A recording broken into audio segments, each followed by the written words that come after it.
Et bonjour à toutes et à tous, c'est Biscotte Pilgrim. Bienvenue dans cette vidéo, dans Parlons Ciné spécial, puisque c'est le bilan de fin d'année tout simplement. Donc je vais passer en revue les films que j'ai vus au cinéma, ou en tout cas sortis cette année, dans l'ordre chronologique, et voilà. Comme ça on va faire un petit bilan de toutes ces séances ciné, en sachant que j'ai vu beaucoup de choses qui m'ont beaucoup plu, et voilà, et beaucoup de promesses pour l'année à venir. Donc voilà, on va démarrer, hein. J'y vais, enfin je me suis pas pris la tête, hein. J'ai pris une frise chronologique et voilà, et après on va revenir sur chacun des films. Voilà, je sais pas comment le dire mieux que ça. Ok, here we go. Donc le premier film que j'ai vu en salle cette année, en dehors d'Emilia Pérez qui était sorti l'an dernier, mais moi que j'ai vu en janvier et que j'ai beaucoup aimé d'ailleurs, donc voilà, on peut parler d'Emilia Pérez de Jacques Audiard.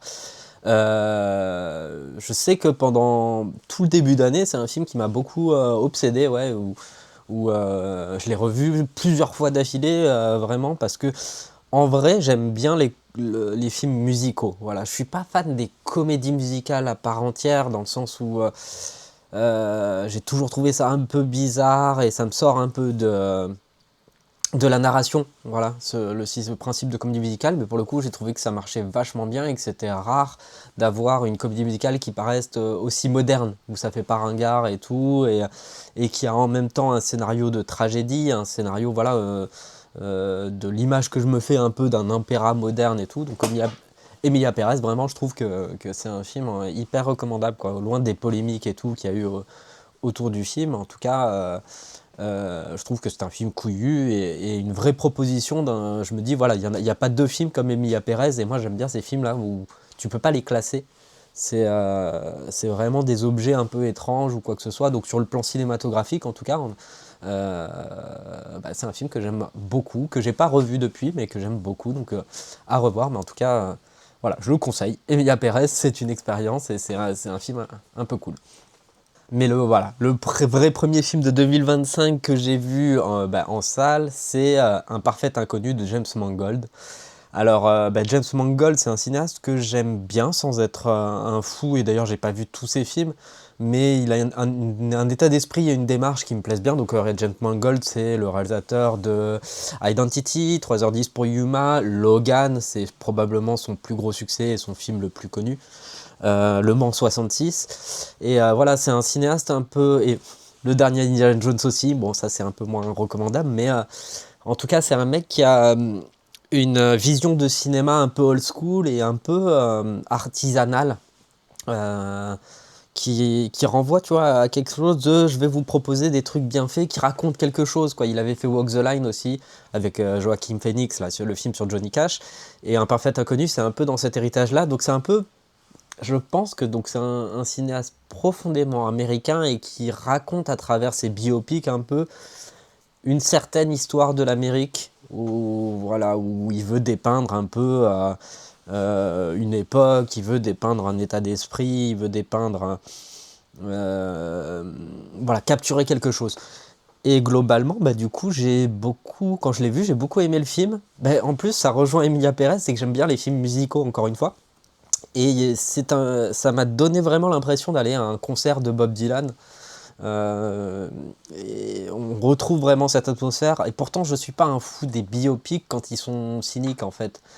Un biopic, les biopics classiques, je préfère regarder un documentaire sur la personne que une version romancée et chronologique, voilà, qui n'a pas de point de vue. Et pour le coup, sur celui-là, j'ai trouvé qu'il y avait un vrai point de vue.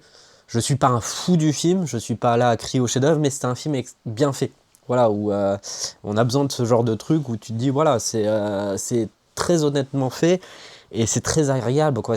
Tu t'ennuies pas, alors que il se passe pas non plus des masses de trucs. C'est le parcours de Bob Dylan à une certaine époque qui traduit aussi une certaine transformation de sa musique et donc une certaine transformation de l'Amérique. C'est en pleine guerre froide en plus, donc ça capture aussi une énergie qu'il pouvait y avoir du moment. Donc sur le plan sociologique et historique, y a cette part qui est intéressante. Donc Un parfait inconnu de James Mangold, très recommandable. Ensuite, il y a un bond dans le temps. Je vais faire une parenthèse sur le cinéma parce qu'entre temps, donc en février, il y a eu Bref 2. Et Bref 2, j'ai jamais eu trop l'occasion d'en parler, mais bah, comme beaucoup de monde, hein, j'ai adoré. J'ai adoré, je trouve que c'est le haut du panier de ce qui se fait.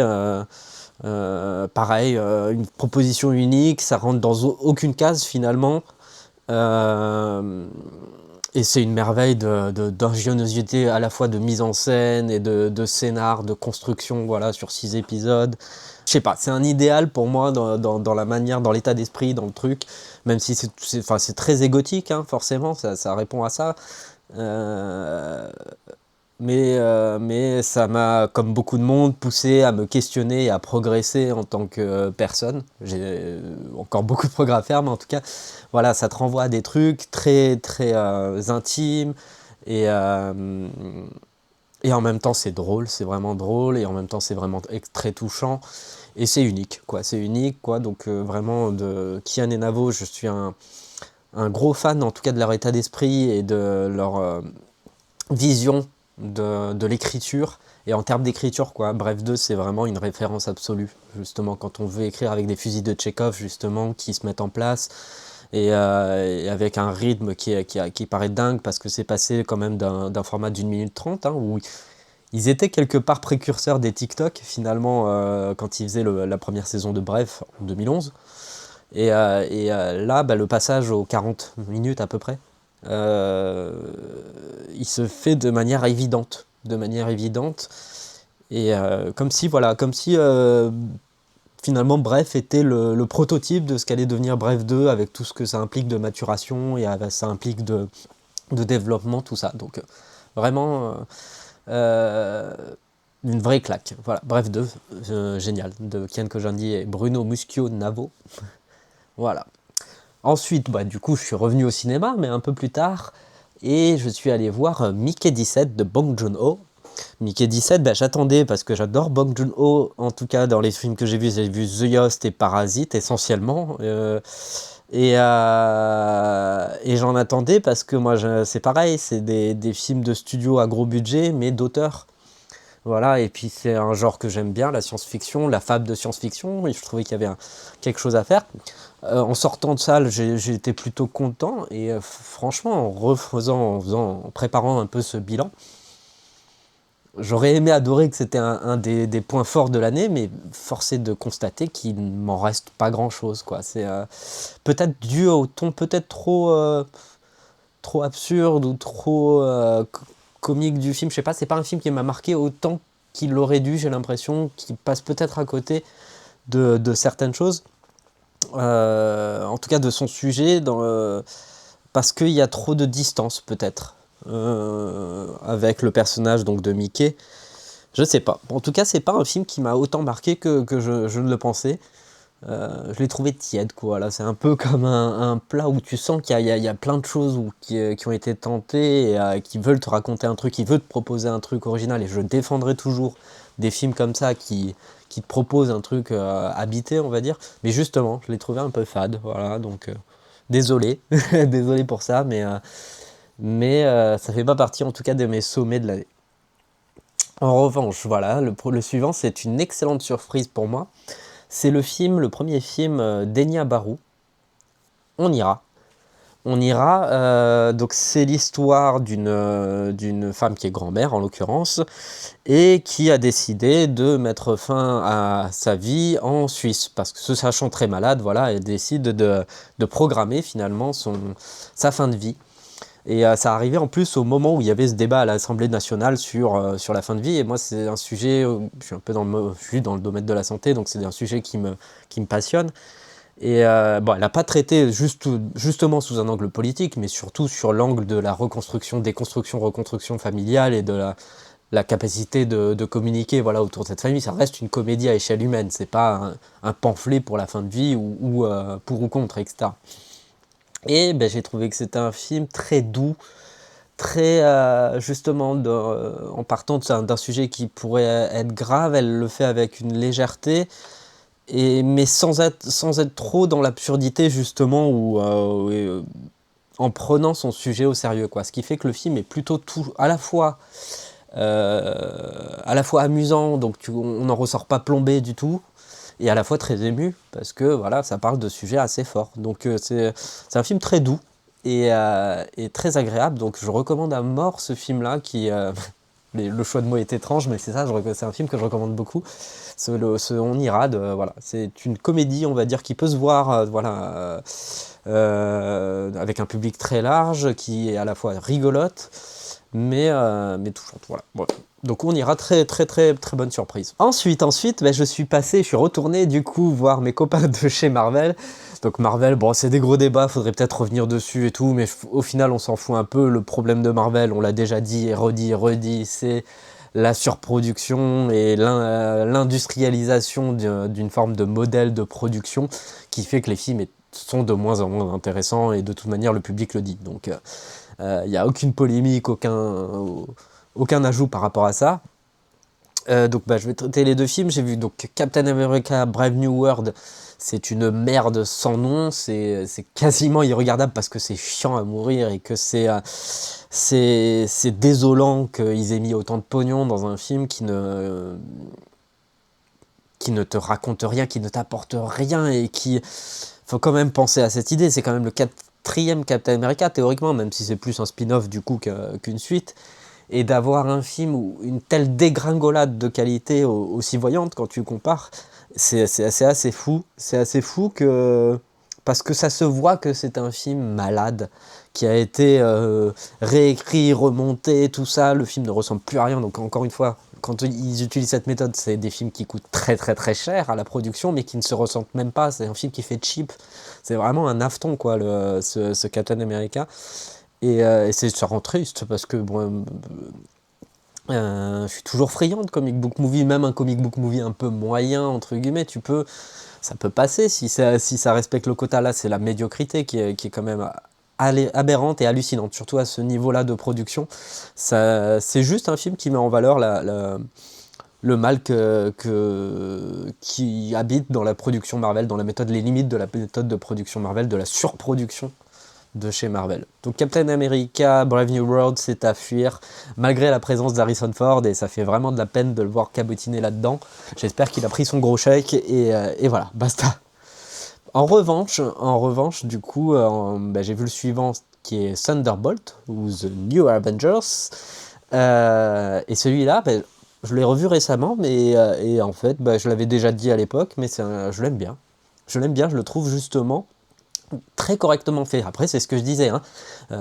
C'est pas un chef-d'œuvre, c'est pas non plus un masterpiece, ou c'est pas un truc jamais vu, justement, mais c'est un truc très honnêtement fait, je trouve, avec des persos qui existent, avec de l'action qui existe, et avec un vrai développement, quoi. Donc, ça aurait pu être 10 fois mieux avec ce qu'ils avaient là-dedans, mais en l'occurrence, pour moi, c'est un film qui respecte ce deal de tu rentres dans la salle, tu payes ta place, t'as quand même ton lot de trucs où on se fout pas trop de ta gueule, quoi. On se fout pas trop de toi, et ça reste un spectacle décent, en tout cas agréable. En tout cas agréable, et qui te nourrit quand même. Moi, même si un film est, entre guillemets, middle, on va dire, un peu moyen, si les idées dedans sont inspirantes, si les idées dedans sont intéressantes, et si tu en ressors inspiré et pas vidé, voilà, un mauvais film, il te vide, je trouve, ça t'apporte rien, ça te nourrit de rien, et t'en ressors vidé.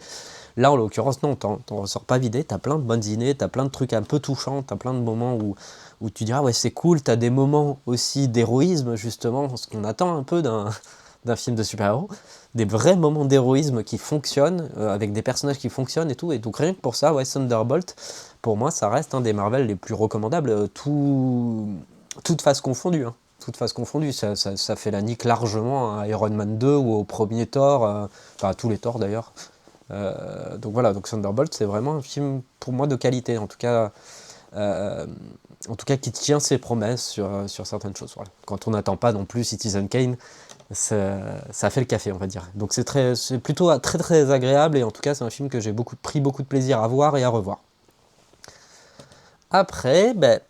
Après, du coup, là, on est rentré justement, le lien avec Marvel, c'est qu'un de mes Marvel préférés, c'est le Black Panther numéro 2, qui est injustement conspué, hein, je le dirai jamais assez. Et donc Ryan Coogler, il est sorti de chez Marvel pour proposer Sinners. Sinners, voilà, ça coche beaucoup de cases, des choses qui me font aimer le cinéma.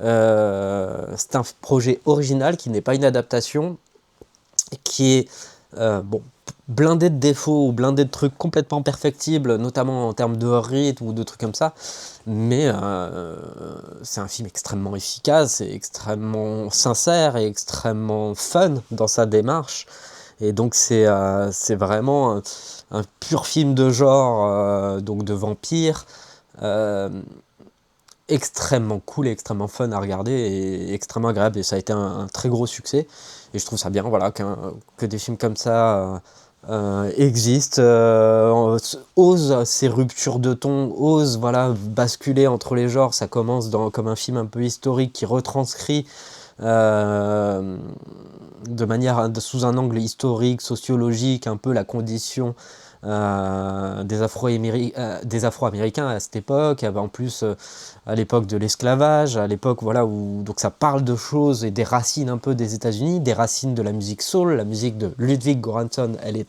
incroyable justement parce que tu sens qu'elle vient puiser dans toute cette culture, et c'est passionnant et c'est génial de l'avoir mise en avant. Du coup, c'est un film très fort, très inspirant, avec beaucoup de bonnes idées et beaucoup de trucs aussi totalement gonzo, complètement fun. Et j'adore ce mélange des deux, j'adore ce truc inclassable. Pour le coup, on l'a souvent comparé à Une nuit en enfer parce qu'il y a une rupture de ton au milieu du film. À savoir que voilà, ça commence comme ce truc un peu historique et ça finit en film de vampire, mais c'est le seul point commun. Après, il y a beaucoup plus de choses en tout cas dans ce film. C'est un film très riche et du coup, c'est génial. Voilà, qu'un truc comme ça existe. Je pense que voilà, je l'ai revu et je pense que c'est un film qui va rester, dans le sens où c'est un film qu'on va pouvoir revoir et qui va grandir avec le temps. Donc Sinners, très très très très recommandable, probablement parmi les tops de cette année. Next, ensuite, bah, du coup, un qui ne sera pas forcément parmi les tops de cette année, c'est le Mission Impossible 8, donc Mission Impossible The Final Reckoning. Donc le dernier volet de la saga Mission Impossible. C'est une saga que j'aimais beaucoup, parce que justement, il y avait une promesse de cinéma, surtout à partir du 4, où tu te dis, c'était l'équivalent de James Bond, où tu savais ce que tu payais. J'aime bien cette notion de payer ton ticket, tu sais ce que tu vas avoir et tu vas en avoir pour ton argent.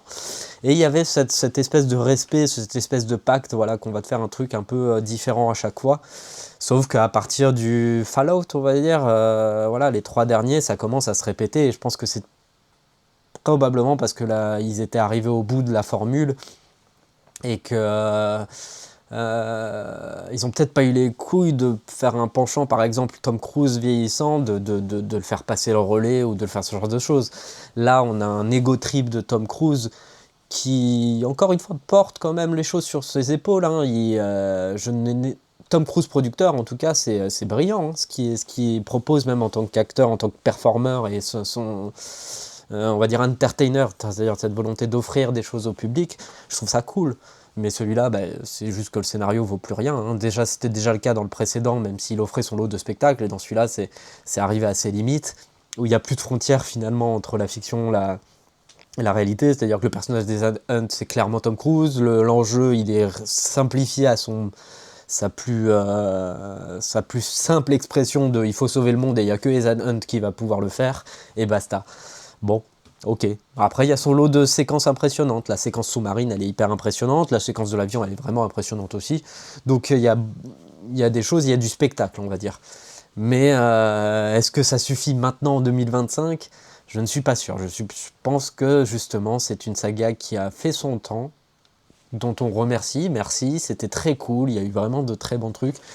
Maintenant, il faut passer à autre chose, et j'espère que Tom Cruise arrivera à se renouveler, notamment peut-être avec le film d'Inarritu, hein, le prochain film d'Inarritu. On va voir ce qu'il propose. En tout cas, il va jouer avec son image, et Tom Cruise, c'est quand même quelqu'un qui a réussi à toujours à renouveler sa carrière et à renouveler les genres et tout. Donc je pense qu'il va nous offrir encore des choses intéressantes, mais plus d'ambition impossible, quoi. Faut passer à autre chose maintenant. Ensuite, bah, c'est pareil, c'est une autre, je dirais, bah, surprise. Si, quand même, c'est une forme de surprise, c'est que je suis allé voir le dernier film de Cédric Clapiche, donc La Venue de l'avenir. Comme je disais, bah, Cédric Clapiche, c'est un cinéaste que j'aime beaucoup. Il y a beaucoup de ses films, Le Péril Jeune et la trilogie autour de l'auberge espagnole. C'est des films vraiment que je trouve très forts, et c'est un cinéaste, bon, assurément un cinéaste, un des meilleurs cinéastes français qu'on ait dans son genre en tout cas. Et voilà, sauf que bah, j'ai un peu lâché sur ces dernières années, donc j'étais pas non plus comme un fou. J'attends pas ce film comme un fou, voilà, comme un groupie ou quoi que ce soit. Donc je suis allé voir en toute curiosité parce que le sujet m'a tiré. Donc le sujet de La Venue de l'Avenir, c'est un groupe de personnes donc, qui sont issues d'une même famille, hein, des cousins éloignés, etc., qui ne se connaissent pas, qui héritent d'une maison et donc qui vont puiser dans les souvenirs de leur ancêtre commune, leur ancêtre commune, ouais, une ancêtre, ça se dit, bon, ok, on verra, dites-moi en commentaire, mais qui vont plonger donc et qui vont voir donc leurs points communs, etc. Et donc du coup, on va avoir une double narration, donc contemporaine d'une part avec ce film choral autour de ces personnes de la même famille qui ne se connaissent pas et qui sont de milieux sociaux différents, et du coup dans le passé avec cet ancêtre commun, et on va voir donc son arrivée à Paris à la fin du 19e, pardon. Donc bah, j'ai trouvé ça super, justement parce que ça, mine de rien, ça paye pas de mine, mais c'est quand même quelque chose un peu d'existentialisme, de s'interroger sur la notion de récit de vie, sur la notion de qu'est-ce qu'on laisse voilà, dans notre vie, c'est quoi notre parcours de vie, c'est quoi, comment des petits choix sont des gros choix en réalité. Euh, et voilà, cette notion de filiation, de qu'est-ce qu'on laisse. Il y a aussi une grosse partie qui est dédiée à l'art impressionniste. Et voilà, donc c'est un film très très inspirant, en tout cas quand on est sensible à l'art. Bah, c'est un film qui va toucher sur ça, sur bien des points, sur ces thématiques, sur l'existence même, sur la notion de biographie en fait. C'est quoi ton histoire de vie, c'est quoi ton parcours de vie, c'est quoi tes choix de vie, c'est quoi, comment ça se détermine ou pas. Et sur tout simplement cet éloge de l'art, de l'impressionnisme, de l'importance de l'art et à quel point ça capture une essence de l'histoire, même à travers des peintures qui sont en apparence déconnectées de tout contexte ou quoi que ce soit, ben voilà, ça raconte toujours quelque chose. Donc voilà, c'est un film très très fort, très recommandable en tout cas, et qui m'a... Voilà, je m'attendais pas voilà, et je m'attendais pas à ce qu'il me plaise autant, tout simplement. Donc voilà, L'avenue de l'avenir, vraiment grosse reco.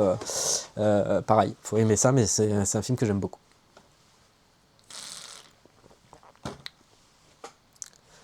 Paradoxalement, il y a un film que j'ai vu, dont j'attendais beaucoup. C'est le remake live de Dragon, de Dean DeBlois. Donc j'en attendais beaucoup, tout simplement parce que j'adore la trilogie animée. Je trouve que ça fait partie des meilleurs films d'animation. J'aime pas le réduire à ça parce que c'est plus que ça, mais ce sont des films que j'adore par leur souffle épique, par la maturité de leur scénario, et j'adore moi toute cette notion à chaque fois dès qu'il y a un récit avec un parcours initiatique, avec un personnage qui a des failles et qui lutte contre ses failles, et qui trouve du courage, etc. Donc voilà, c'est des récits toujours pour moi très forts et très porteurs et que je recommanderais toujours parce que c'est des choses qui s'ancrent quand même. C'est ça l'importance des récits, c'est comment ils viennent s'ancrer en toi pour te donner du courage pour avancer dans la vie. C'est le principe des contes aussi, de te faire peur et de te montrer que tu peux vaincre ta peur, etc. Voilà, donc bref, Dragon, ça fait partie des films que je recommande, il faut montrer ça à des gamins, quoi. C'est le haut du panier, en tout cas. Parce que c'est très mature, très puissant, et ça ose, voilà, ça ose te faire du mal avec des mini-traumas, etc., un peu comme la mort de Mufasa, et donc c'est génial. Et donc le film live action, je me disais, c'est une occasion de revisiter un peu le truc. Pour le coup, il y avait quelque chose à faire, parce qu'il y a toute une imagerie viking ou quoi que ce soit qui aurait pu être tout à fait adaptée à un film live. Malheureusement, je trouve que finalement on y perd plus qu'on y gagne, quoi. C'est pas une valeur ajoutée du tout. Ce qu'on gagne paradoxalement, ça perd en humanité, enfin ça perd en profondeur, quoi, le fait de donner ces visages live, mais avec des plans qui sont finalement très numériques. C'est quasiment un film d'animation en réalité. On sait très bien que les dragons sont pas réels ou quoi que ce soit. La seule chose qui est réelle dans ce film, c'est les acteurs. Il y a un design qui fait un peu cosplay, quoi. Donc tout ça fait fake. Et finalement, bah, ça t'enlève cette immersion où c'était pas un problème dans le film d'animation parce que tu adaptais une grammaire visuelle et donc tu pouvais te concentrer sur le récit. Là, le problème, c'est que la grammaire visuelle du film, elle te sort plus du récit qu'elle ne t'y immerge.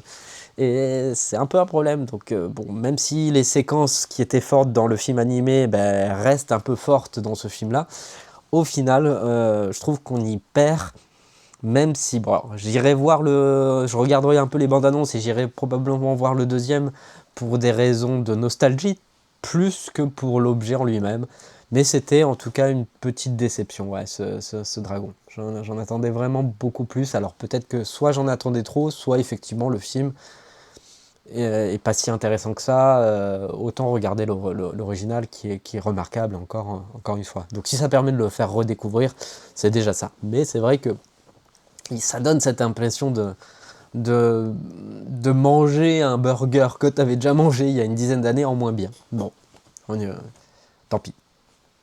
Par contre, autre grosse surprise, donc c'était le même mois, hein, c'est un film que j'ai vu 3 fois au cinéma.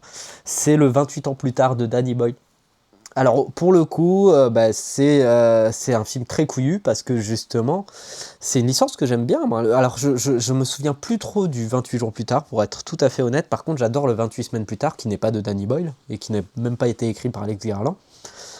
Et, et donc voilà, et puis bah, il y a eu énormément de trucs de zombies depuis, etc. Donc comment ils allaient un peu renouveler le genre ou quoi que ce soit. Et j'ai été hyper surpris par la radicalité du film. C'est un film extrêmement couillu parce qu'il est très très expérimental, peut-être parfois trop, mais je dirais jamais non. Je dirais jamais non à ça parce que voilà, ils ont filmé en iPhone, il y a eu beaucoup de choses. Visuellement, ça ressemble à un trip un peu sous acide. Et le scénar est plutôt un scénar qui s'orienterait, je dirais, vers la fantasy que le film de zombies. Il y a le parcours initiatique d'un personnage, donc le héros c'est le jeune de 12 ans, voilà, qui doit vivre une aventure initiatique, on va dire radicale, hein, dans ce monde post-apocalyptique. Et voilà, je trouve ça génial, parce qu'en plus, il y a des thèmes réflexifs autour de la mort, justement, autour de la notion d'existence, autour de est-ce que ces infectés, finalement, ce sont ils ont une âme ou pas. Enfin voilà, il y a quand même quelque chose d'un peu métaphysique dans ce que ça raconte, et je trouvais ça extrêmement couillu d'être allé sur ce terrain-là, parce qu'ils auraient certainement fait beaucoup plus de blé s'ils avaient fait un pur film d'action de zombies un peu générique. Là, ils ont eu l'audace de nous proposer quelque chose qui en tout cas nous retourne ou quoi que ce soit. Et bah, bon, franchement, j'aime beaucoup ce film. Voilà, il y a la suite qui va sortir en janvier, donc j'ai envie de le voir, même si j'ai un peu peur qu'on perde un peu en inventivité visuelle, puisque Danny Boyle n'a pas réalisé le second, mais en tout cas il y a toujours Alex Garland au scénar, ils ont été filmés back to back, donc c'est vraiment la suite directe de celui-là, donc j'ai très hâte de voir ce qu'ils vont nous proposer, parce que la mise en place en tout cas de ce 28 ans plus tard, elle est cool, elle est très cool. Et, voilà, tout simplement. Voilà, on verra. Et là, on a appris cette semaine, donc là, moi, je tourne le 13 décembre. On a appris cette semaine que le 3e volet de cette trilogie a été greenlighté. Donc, on aura bien toute la trilogie complète, in fine. Normalement, le 3e opus devrait être réalisé par Danny Boyle, avec le retour de Cillian Murphy. Donc, bah pourquoi pas, moi j'adore les récits, j'adore les sagas, en tout cas quand elles sont bien faites, hein. Je te parle pas de Star Wars, mais je parle vraiment d'une vraie saga bien faite. Donc bah, pourquoi pas, en tout cas c'est la promesse d'avoir quelque chose à suivre sur les prochaines années, donc cool, cool, 28 ans plus tard, très très très cool. Et juste après, bah, juste après j'ai vu ce qui restera probablement un de mes plus gros et plus beaux souvenirs cinéma de cette année, hein, j'imagine. Bon, il y en a deux que j'ai pas encore vus et qui vont probablement prendre cette place, c'est sûr, mais je ne peux pas ne pas parler du Superman de James Gunn. J'étais pas du tout le public conquis au départ, hein. J'étais vraiment un peu sceptique ou un peu détaché. Et quand j'ai vu le film, j'ai pris une tarte parce que voilà, je ferai une vidéo, hein, ça fait depuis que j'ai vu le film que j'ai envie d'en faire parce que c'est un film que j'aime profondément. J'en dirai pas trop, beaucoup plus. Je dirais juste que c'est un film qui te procure une dopamine. À chaque fois, je l'ai revu, donc 4 fois en salle et plein de fois derrière, ça marche à chaque fois.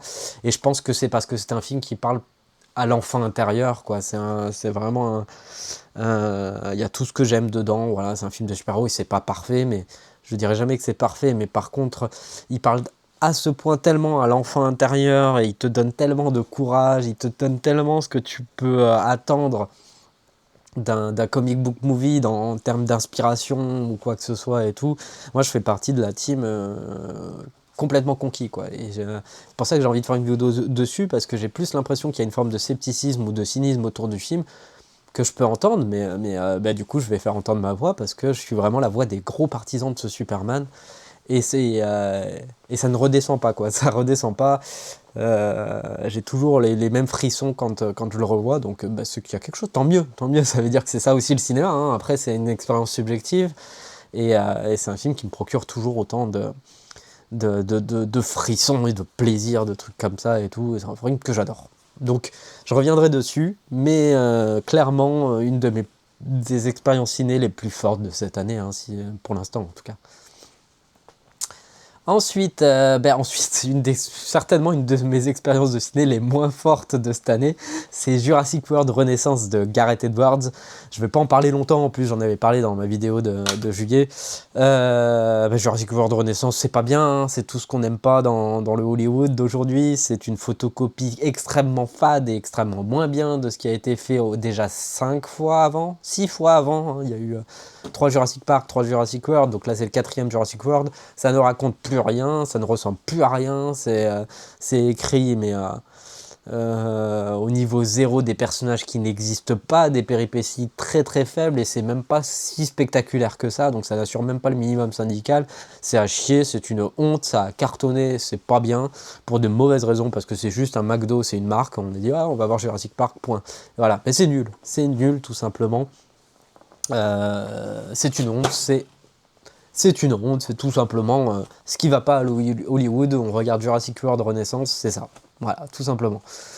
On verra. Plus, je pense qu'ils vont faire la suite de ça. Bon, tant pis.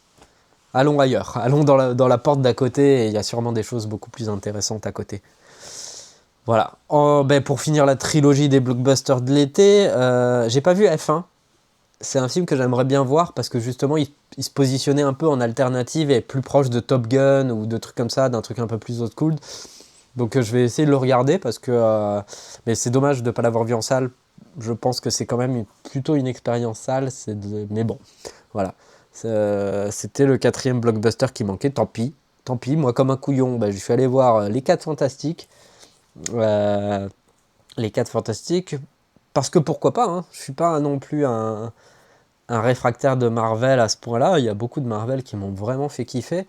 Et il y avait une note d'intention, en tout cas, qui me semblait intéressante sur celui-là. Il y avait une certaine créativité dans le visuel et dans le design des persos qui pouvait être attirant. Malheureusement, je trouve le film très très fade, et en fait, ni fait ni à faire, hein. Il y a une certaine rétention qui me fait chier chez Marvel, là où Superman, il y a quand même une générosité, ça donne beaucoup de choses. Là, il y a quand même une certaine rétention, dans le sens, oui, là, on met en place les personnages parce qu'on va avoir 15 films derrière où ils vont apparaître. Et au final, bon... Alors, les points positifs, on va rester sur les points positifs.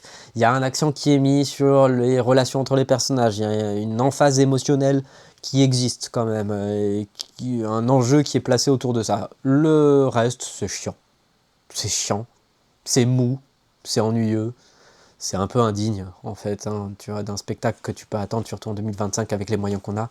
Je pense que, voilà, ça fait pas avancer les choses. Allez-y, il faut aller de l'avant, tu vois, des blockbusters. Les blockbusters, c'est censé faire avancer le cinéma et tout. Là, c'est un cinéma qui recule, qui est rétro, qui rame. C'est huileux, quoi, tu vois. Bon, donc, t'en ressors...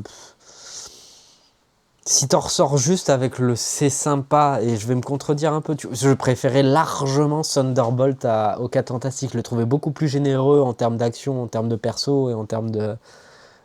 ouais, non, il n'y a pas photo. Il n'y a pas photo. Thunderbolt est 10 fois mieux que les 4 Fantastiques, qui est plutôt inexistant en fait, avec des enjeux inexistants, et tu sens pareil que c'est bricolé un peu...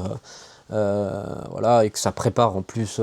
voilà, il faut pas trop en mettre parce qu'on prépare Avengers Doomsday. Ouais, mais mettez-en un peu quand même. Mettez-en un peu quand même, parce que là, il n'y a plus rien, quoi. Votre truc, il manque de sel, il manque de poivre, il manque de goût, il manque de tout. Voilà. Ok. Ok, ok.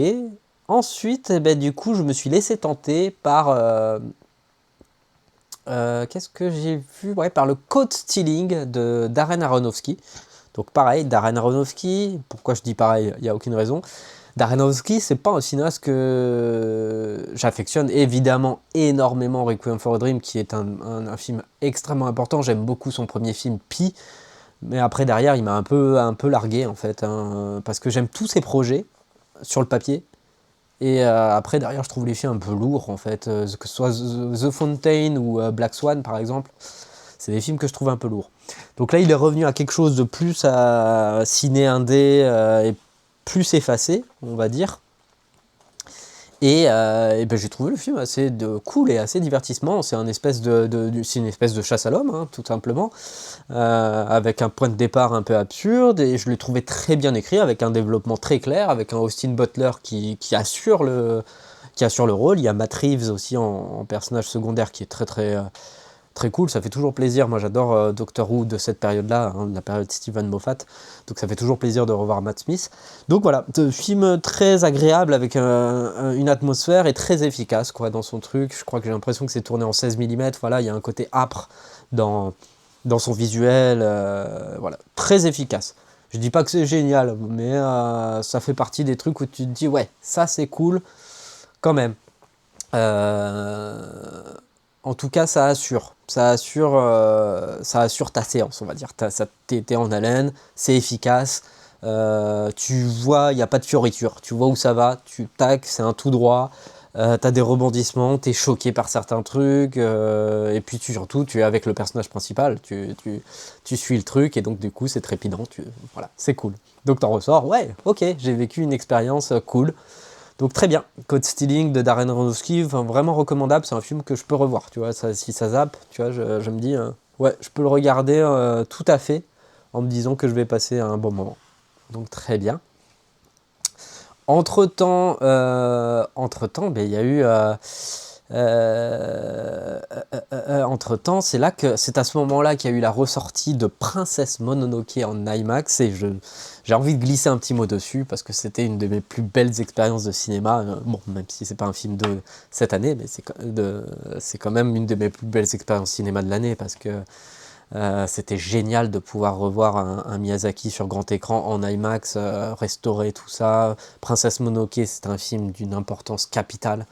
Donc même si vous ne le voyez pas à l'écran, vous voyez-le ailleurs, quoi. Je ne sais pas à qui je m'adresse. Si vous l'avez déjà vu, vous le savez. Et si vous ne l'avez pas vu, que vous aimez les films d'animation, que vous aimez les histoires de fantasy, fantastique, etc., voyez-le. C'est un film qui retourne le cœur, l'âme, tout ce que vous voulez. Donc absolument génial. Et waouh, absolument, c'était absolument incroyable de le revoir en salle. J'en avais des frissons et j'en étais bouleversé. Donc Princesse Mononoke, génial, il faut y aller, il faut y aller.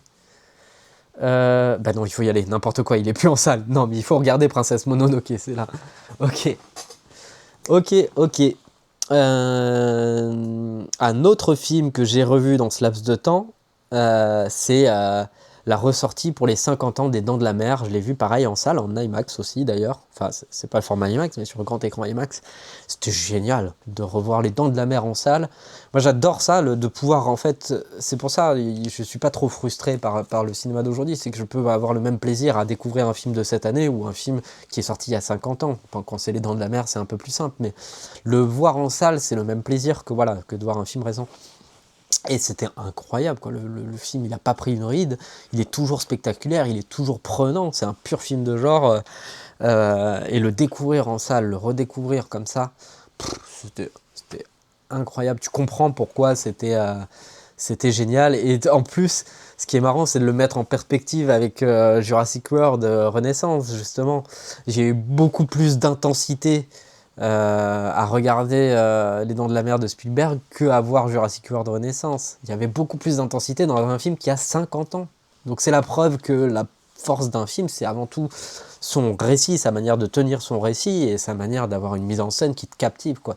Il y a tout dans Les Dents de la Mer. C'est un film avec une écriture extrêmement fine parce que tout dans ce film pourrait le mener au nanar. D'ailleurs, c'est ce que ses suites c'est finalement Les Dents de la Mer sans Spielberg, quoi. Et là, on flirte toujours avec cette notion de nanar et on est toujours vers l'excellence, quoi. C'est incroyable, incroyable de spectacle, incroyable de tension. Bref, génial. Les Dents de la Mer, absolument génial. Ok, bon, maintenant on remonte en 2025. Et en 2025, le film suivant que j'ai vu, c'est Sirat de Oliver Laxé. Pareil, c'était une surprise du Festival de Cannes. Je sais pas pourquoi, j'y suis allé en mode allez, let's go, on va aller voir, on va aller voir et essayer ça. Et ben j'ai pas été déçu du tout. J'ai trouvé le film extrêmement fort. Je sais pas par contre, c'est un film que je vais tant revoir que ça. Je pense que c'est ce qui était cool, c'était de le voir en salle, enfermé et tout dans cette dynamique-là, dans ce mood-là. En tout cas, c'est un film qui m'a vraiment bouleversé de l'intérieur. Ça, c'est cool. Ça a été une vraie expérience de tension très très cool. Parce que le pitch de Sirat, donc voilà, c'est le personnage de Sergi Lopez qui est à la recherche de sa fille disparue dans des rêves parties au Maroc, si je ne m'abuse. Il y va avec son fils et voilà, il se retrouve embarqué dans un espèce de road trip avec des, comment on appelle ça, des toughers, hein, voilà. Et voilà, donc c'est un film de survie et un parcours initiatique, pareil, voilà, une espèce de road movie tendu. Et voilà, j'aime beaucoup ça parce que c'est quand même un film extrêmement bien mis en scène où c'est pas juste un truc un peu arty, hein. Il y a une vraie mise en scène de genre, de tension, de trucs comme ça, et en même temps la liberté un peu autorisante de se faire quelque chose un peu métaphorique, un peu poétique et un peu tendu. Donc j'ai beaucoup aimé ça. Faudra voir si j'arrive à le revoir dans d'autres conditions parce que c'est vraiment un film qui nécessite d'être impliqué et la salle permet cette implication qui ne permet pas forcément quand on regarde un peu à la maison. Mais voilà, c'est un film en tout cas que je recommande. Je vous recommande de tenter, à condition de ne pas être trop cartésien, quoi. Je pense qu'il faut être très open sur l'aspect un peu plus, comment dire, libre. Voilà, je sais pas comment dire autre chose, mais un peu libre du film. Un peu, il n'a pas peur de flirter avec la métaphore, quoi. Un truc comme ça. On n'est pas du tout dans quelque chose de cartésien, et moi c'est ce que j'aime en tout cas. Donc vraiment Sirat aussi cool, vraiment parmi les bonnes surprises de cette année.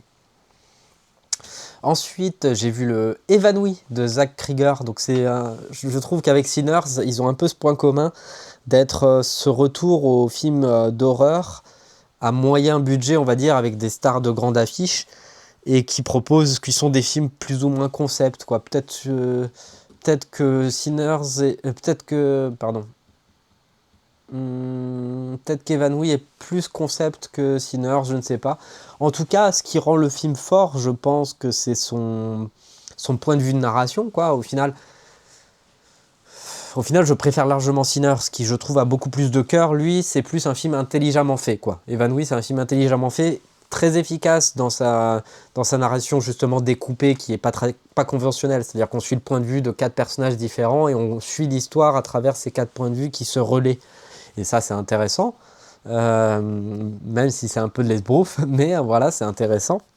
Et c'est surtout extrêmement efficace dans sa manière d'installer une tension, d'être dans la rupture de ton entre quelque chose d'un peu humoristique, mais en même temps sérieux, etc. C'est un film qui est quand même très angoissant et où le mystère fonctionne, ou un peu à la 4e dimension, moi j'aime bien ça aussi, où tu as envie de savoir et d'avoir une réponse. Le truc, c'est que t'as pas vraiment de réponse à la fin en réalité. Donc ça finit un peu, et ça finit de manière très, très classique, quoi, et même presque grand guignolesque, qu'on va dire. Mais pourquoi pas, en tout cas, j'ai pris beaucoup de plaisir et ça fait le taf d'un film d'horreur, ça fait un peu les frissons que tu as envie d'avoir, ça m'a l'air honnêtement fait et donc c'est un film très recommandable, c'est un film que tu peux regarder, tu as envie de dire j'ai envie de regarder un film d'horreur ce soir, tu peux regarder Évanoui et tu auras ton lot de frissons, de mystères, de trucs comme ça et de fun avec popcorn à la main, ça fait le taf quoi, ça fait le taf et encore une fois, moi j'aime quand même quand on sort des licences, on sort de tout ça, on te propose quelque chose d'original comme ça, je prends, il n'y a pas de souci, let's go, donnez-moi ça, je suis client et, euh, et je suis content. Je suis content quand je sors de la salle en me disant ouais, bon bah cool. Ensuite, on a une bataille après l'autre de Paul Thomas Anderson, donc ça pareil, c'est le porte-étendard des blockbusters d'auteur. Je dois avouer que même si j'ai bien aimé le film, je l'ai trouvé vraiment bien fait, je suis pas non plus un fou du film. Il est extrêmement bien interprété, il n'y a pas de problème. Il est extrêmement efficace dans son truc, il y a un esprit libertaire qui me plaît, il y a un côté frère Cohen dedans qui me plaît. Donc rien que pour ça, je dis oui, je dis oui, bien sûr que voilà, c'est super d'avoir un film de 150 millions de dollars qui soit autant habité, autant travaillé, la mise en scène est très hypnotique, ok. Maintenant, je dois avouer que je ne lui voue pas non plus une passion phénoménale, voilà.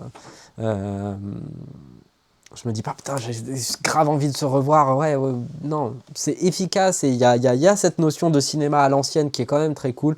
Donc bon, allez, on va pas crasser du sucre dessus, on va dire que c'est bien, voyez-le quand même si vous voulez. Je doute quand même que ça devienne un si grand classique que ça, mais c'est important que des films comme ça puissent exister. Voilà, on va dire que voilà, c'est important que des films comme ça puissent exister. Je suis peut-être passé à côté, tout simplement. Je suis peut-être passé à côté du truc, et il faudrait que je le revoie pour être un peu plus sûr. Même si mon point de vue sera toujours le même, c'est bien qu'un film comme ça existe, et c'est bien de les voir sur grand écran pour les faire exister, parce que c'est des films qui te respectent et qui ont envie de te proposer du grand spectacle de cinéma. Et à l'heure de la multiplication des plateformes, des trucs comme ça, c'est quand même cool d'avoir des choses comme ça qui existent, parce que ça va être rare. Donc c'est rare. Donc on y va. Voilà, c'est tout.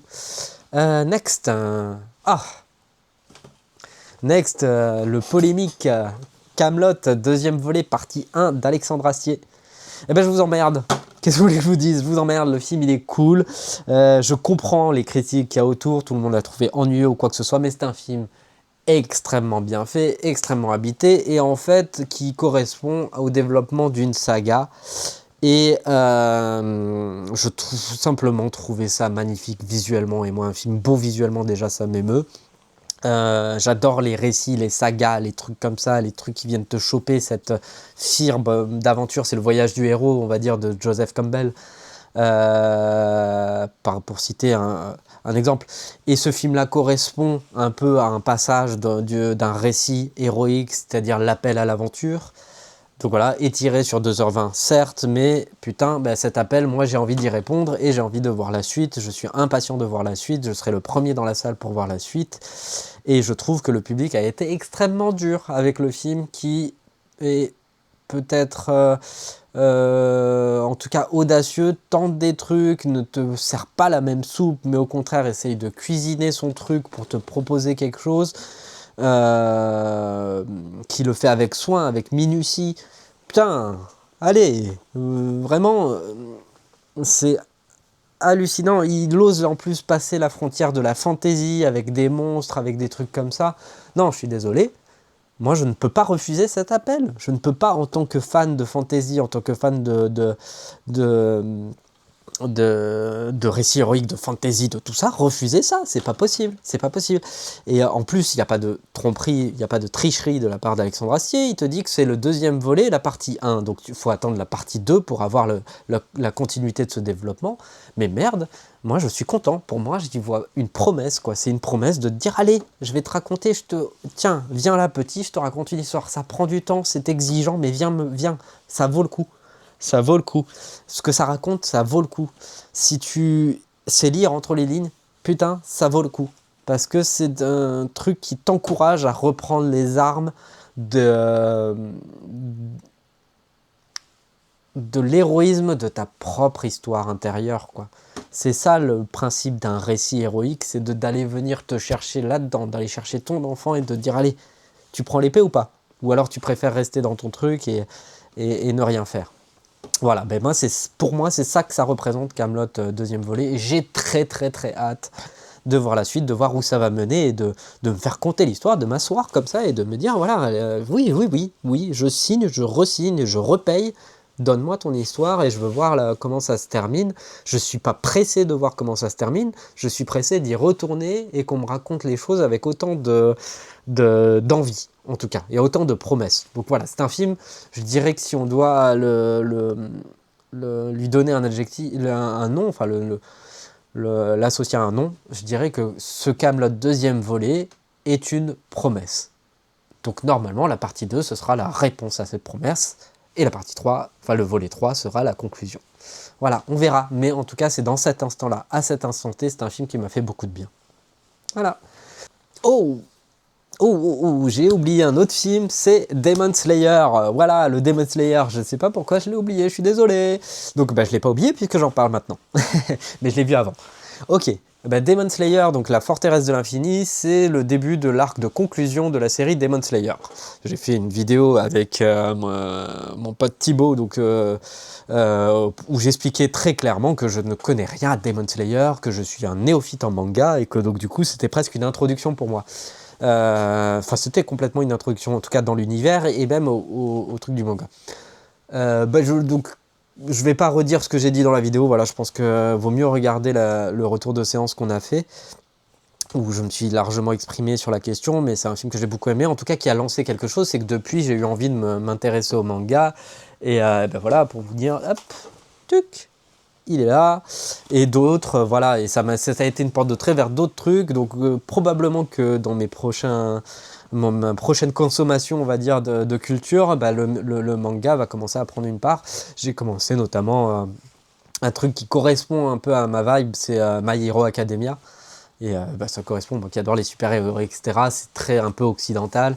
Donc c'est pareil, c'est des petites portes d'entrée, mais probablement voilà, que je vais y arriver à cette culture du manga sans devenir un expert, mais en tout cas aller chercher et piocher à droite à gauche, parce que je trouve que c'est une culture de l'imaginaire absolument incroyable, avec des images de fou, hein. Le Demon Slayer, il est incroyable techniquement en termes de mise en scène, en termes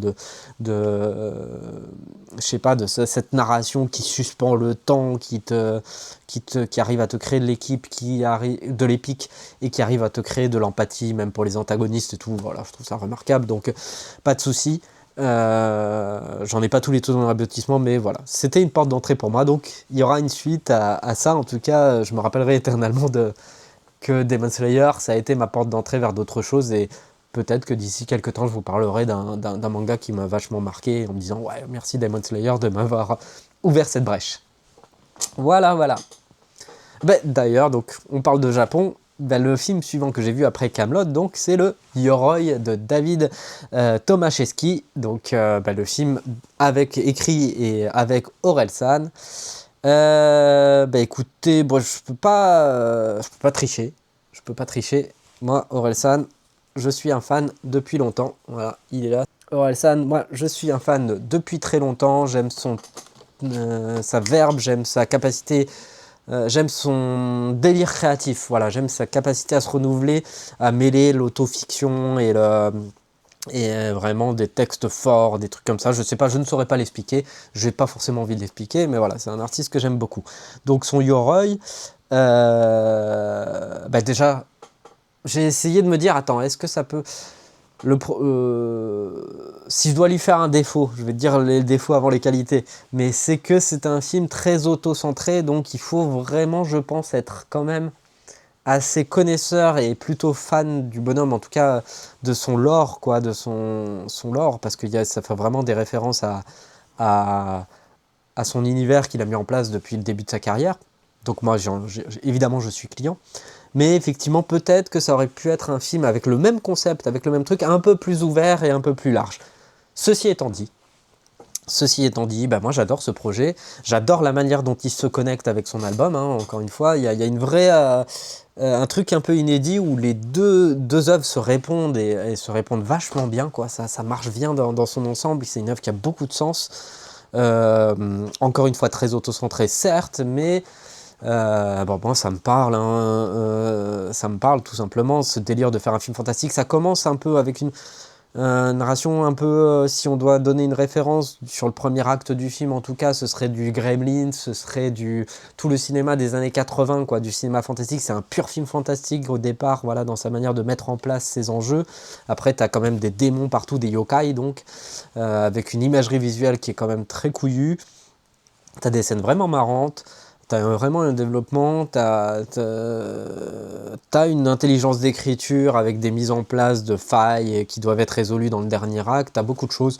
Donc c'est clairement un film qui correspond à mon désir de cinéma. Et après, sans objectivité, par contre, moi qui adore Orelsan, je suis très content de ça, parce que c'est couillu, quoi, c'est couillu, c'est audacieux, et moi j'aime ça, quoi. J'aime ça quand il y a une créativité, il y a un truc, ça te raconte un truc très deep, ça vient chercher pareil en toi des trucs, puisque c'est quand même l'histoire d'un mec qui affronte ses démons, qui s'incarne et tout, donc pareil, ça te fait travailler ça, tout en gardant la distance, hein. C'est ça le truc, c'est que ça reste quand même très auto-centré, Orelsan, c'est son histoire, c'est son truc, etc., c'est lui, mais voilà, ça te fait travailler des trucs, et en tout cas, c'est un film qui est généreux et qui se fout pas de la gueule du monde, hein. Il y a une volonté de proposer un truc original, unique et finalement inédit, quoi. C'est inédit cette manière de mélanger la fiction avec la musique, quoi. Enfin voilà, encore une fois, donc hop, les deux ensemble. C'est-à-dire que les deux ensemble sont cool, mais non, les deux indépendamment sont cool, mais les deux ensemble, ça te crée un objet culturel et assez inédit, quoi. Assez inédit, donc je trouve ça fort, quoi. Je trouve ça juste trop fort, trop fort.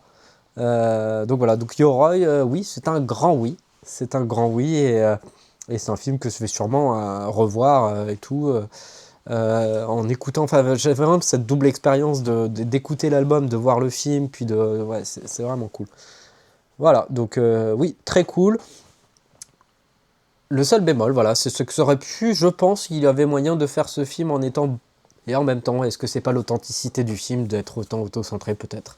Mais je pense qu'il y avait moyen de rendre les choses un peu plus universelles en sortant un peu du personnage de Relsan. Mais pourquoi pas? Après tout, pourquoi pas? C'est cette proposition-là qui a été faite, et je dis oui quand même. Voilà. Ensuite, bah, ce qui est marrant, c'est qu'on a quand même eu 3 films français fantastiques qui vont aller explorer des genres qui sont très peu explorés en France. Et rien que pour ça, moi, je trouve que c'est un super mois le mois d'octobre. C'est L'homme qui rétrécit de Yann Kounen. Alors Yann Kounen, pareil, ça fait partie des cinéastes techniciens et qui ont des univers voilà, extrêmement créatifs, extrêmement vibrants, extrêmement visuels. Donc je trouve ça trop cool quoi, qu'on ait un film de Yann Kounen. Adapté donc d'une nouvelle de Richard Matheson et qui avait déjà été adapté par Jack Arnold dans les années 50. Donc j'ai vu le film de Jack Arnold pour la même occasion, qui est très très cool, film d'aventure avec beaucoup d'angoisse, etc. Excellent. Donc si vous voulez regarder aussi L'homme qui rétrécit de Jack Arnold, très très bien. Et j'ai adoré faire le mix des deux. Ceci étant dit, donc L'homme qui rétrécit de Kounen, c'est remarquablement fait, quoi. C'est une perfection technique. Le film est une perfection technique par rapport à son concept, par rapport à mettre en place son concept, par rapport à créer des séquences d'angoisse, etc. Il y a une dimension métaphysique dans le film qui peut être intéressante. Maintenant, j'ai trouvé le film un peu plombant dans son ton. C'est vrai que ça aurait pu être un peu plus chevaleresque, un peu plus voilà, mais son point de vue, le point de vue de Kounen, ça a été d'être sur l'angle de la tragédie, quoi, dans la manière dont il met en place cet homme qui rétrécit, et donc c'est plutôt plus qu'un film d'aventure, c'est plutôt une tragédie.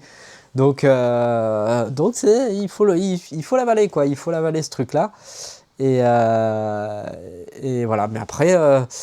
J'adore que ce film existe, je sais pas comment il se positionne, je pense que c'est vrai que c'est un film qui aurait pu être peut-être plus ouvert, plus cool, quoi. On a besoin d'un truc où tu sors de la salle pas plombé, là le film m'a vraiment retourné, peut-être que c'est bien, peut-être que c'est une bonne chose, parce que on sait très bien quand t'as une réaction comme ça, c'est que ça te fait travailler des choses en toi. Je peux que le recommander, parce que c'est quand même un film extrêmement bien fait, et voilà, il n'y a aucun souci sur ça. Aucun doute voilà, sur l'authenticité de la volonté de faire un truc vraiment fantastique, premier degré, quoi, sans humour, sans truc comme ça et tout. Il y a des scènes vraiment très spectaculaires, notamment les séquences de l'araignée, trucs comme ça, le tout de enfin bref, plein de choses dedans. Voilà, maintenant, c'est un film un peu difficile. Je sais pas comment l'expliquer. Faudrait peut-être que je revienne dessus, que je le revoie pour travailler dessus, peut-être. On verra. Voilà, next c'est Running Man de Edgar Wright, que j'ai vu du coup il y a presque un mois peut-être, il y a un mois. Écoutez, le Running Man, j'ai fait une vidéo dessus, hein, tout simplement. Allez la voir, c'est très récent. Mais écoutez, spectaculaire, c'est un film de dystopie. Maintenant que j'ai un peu plus de recul, je dirais que c'est pas le banger non plus qu'on peut... si vous voulez, techniquement, il ne me paraît pas aussi novateur et aussi bouleversant qu'a pu l'être un Scott Pilgrim ou même un Baby Driver. Et aussi percutant que a pu l'être The World's End. Voilà, The World's End, comparativement, moi je trouve que c'est un film qui questionne tellement notre humanité et tout, qui est très très fort. Donc je vous recommande de fou le dernier pub avant la fin du monde d'Edgar Wright. Et voilà, mais par contre, bah, ça reste quand même un film de spectacle, ça reste quand même un film très très efficace qui renvoie à Die Hard, tout ça et tout, donc merde, on va pas bouder notre plaisir. C'est quand même un film très cool. C'est quand même un film très cool et c'est quand même un film avec un côté libertaire dedans qui est quand même très cool. Peut-être pas autant qu'il aurait pu l'être, mais merde, c'est important d'avoir des films comme ça, donc je vais pas cracher dans la soupe, je vais pas cracher sur Edgar Wright, c'est peut-être parce que c'est Edgar Wright que j'en attendais plus. Si tu me dis que c'est Len Wiseman qui a fait ce film, je vais te dire que c'est génial et qu'il y a eu un coup de génie, donc faut arrêter. Running Man, c'est quand même hyper recommandable. Voilà. Et ben voilà, ben il va me rester, voilà, j'ai attendu au max avant de faire ce bilan parce que je voulais voir le Frankenstein de Guillermo del Toro et j'ai pas encore trouvé le temps de bien le regarder. J'ai commencé à le regarder, évidemment que je trouve ça génial, mais j'ai envie de bien le regarder et ça me fait chier que ce film ne soit pas sorti en salle. Aussi, cette annonce que comme quoi Netflix rachète Warner, c'est une catastrophe pour l'industrie du cinéma et pour la vie des films en salle. Il y a des films qui sont faits pour être vus en salle, c'est l'expérience la plus ultime, j'en suis convaincu, la plus ultime du cinéma. Quand tu rentres dans une salle avec des gens que tu connais pas et que tu vas vivre un truc où c'est le film qui te prend vraiment tout ton espace, etc. C'est pas la même chose que de le regarder à la maison, dans un cadre individualiste ou quoi que ce soit. On perd le côté collectif de cette expérience partagée et c'est naze.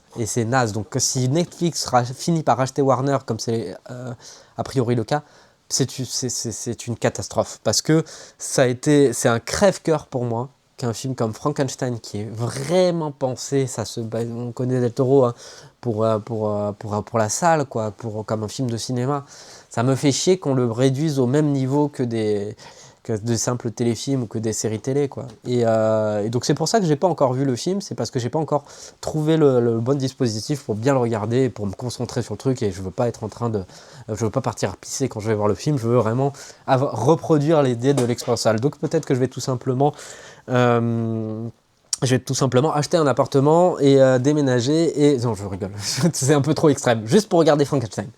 Non, mais je vais trouver un système où je vais pouvoir me concentrer sur le film et je le regarderai, mais probablement l'année prochaine, on verra. Ou alors, on verra. Mais c'est dommage, c'est un crève-cœur pour moi qu'il soit pas sorti en salle. Tout comme son Pinocchio qui était absolument remarquable. Donc voilà, si vous avez regardé Frankenstein de Del Toro, n'hésitez pas à me dire ce que vous en avez pensé sans me spoiler.